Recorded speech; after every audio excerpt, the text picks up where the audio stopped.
and his demise seemed to me fortunate. It was some 3 days afterwards, when my vacation had just begun, that I received a visitor at my own apartments, a lady, heavily veiled, but evidently quite young, and I perceived at once that she was a jeune fille tout à fait comme il faut. "You are Monsieur Hercule Poirot?" she asked in a low, sweet voice. I bowed. "Of the detective service?" Again I bowed. "Be seated, I pray of you, mademoiselle," I said. She accepted a chair and drew aside her veil.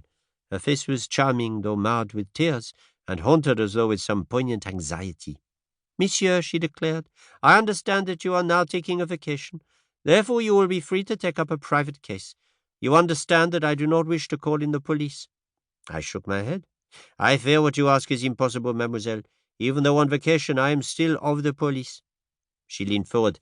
"Écoutez, monsieur. All that I ask of you is to investigate. The result of your investigations you are at perfect liberty to report to the police. If what I believe to be true is true, we shall need all the machinery of the law." That placed a somewhat different complexion on the matter, and I placed myself at her service without more ado. A slight colour rose in her cheeks. "I thank you, monsieur. It is the death of Monsieur Paul Deroulard that I ask you to investigate." "Comment?" I exclaimed, surprised. "Monsieur, I have nothing to go upon, nothing but my woman's instinct, but I am convinced, I tell you, that Monsieur Deroulard did not die a natural death." "But surely the doctors—" "Doctors may be mistaken. He was so robust, so strong. Ah, Monsieur Poirot, I beseech of you to help me." The poor child was almost beside herself. She would have knelt to me. I soothed her as best I could. "I will help you, mademoiselle. I feel almost sure that your fears are unfounded, but we will see. First, I will ask you to describe to me the inmates of the house. There are the domestics, of course, Jeannette, Félicie, and Denise the cook. She has been there for many years. The others are simple country girls. Also there is François, but he too is an old servant. Then there is Monsieur Deroulard's mother, who lived with him, and myself. My name is Virginie Ménard. I am a poor cousin of the late Madame Deroulard, Monsieur Paul's wife, and I have been a member of their ménage for over 3 years.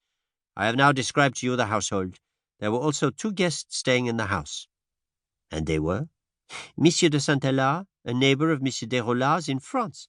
Also an English friend, Mr. John Wilson." "Are they still with you?" "Monsieur Wilson, yes, but Monsieur de Saint-Hilaire departed yesterday." "And what is your plan, Mademoiselle Ménard?" "If you will present yourself at the house in half an hour's time, I will have arranged some story to account for your presence. I had better represent you to be connected with journalism in some way. I should say you have come from Paris, and that you have brought a card of introduction from Monsieur de Saint-Hilaire. Madame Deroulard is very feeble in health, and will pay little attention to details." On Mademoiselle's ingenious pretext, I was admitted to the house, and after a brief interview with the dead deputy's mother, who was a wonderfully imposing and aristocratic figure, though obviously in failing health, I was made free of the premises. "I wonder, my friend," continued Poirot, "whether you can possibly figure to yourself the difficulties of my task.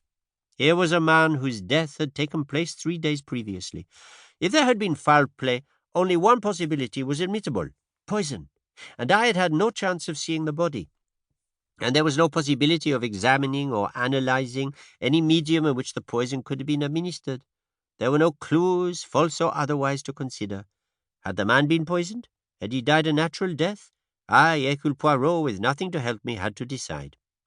First, I interviewed the domestics, and with their aid I recapitulated the evening.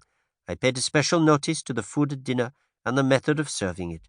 The soup had been served by Monsieur Deroulard himself from a tureen. Next, a dish of cutlets, then a chicken. Finally, a compote of fruits, and all placed on the table and served by Monsieur himself. The coffee was brought in a big pot to the dining table. Nothing there, mon ami. Impossible to poison one without poisoning all. After dinner, Madame Deroulard had retired to her own apartments, and Mademoiselle Virginie had accompanied her.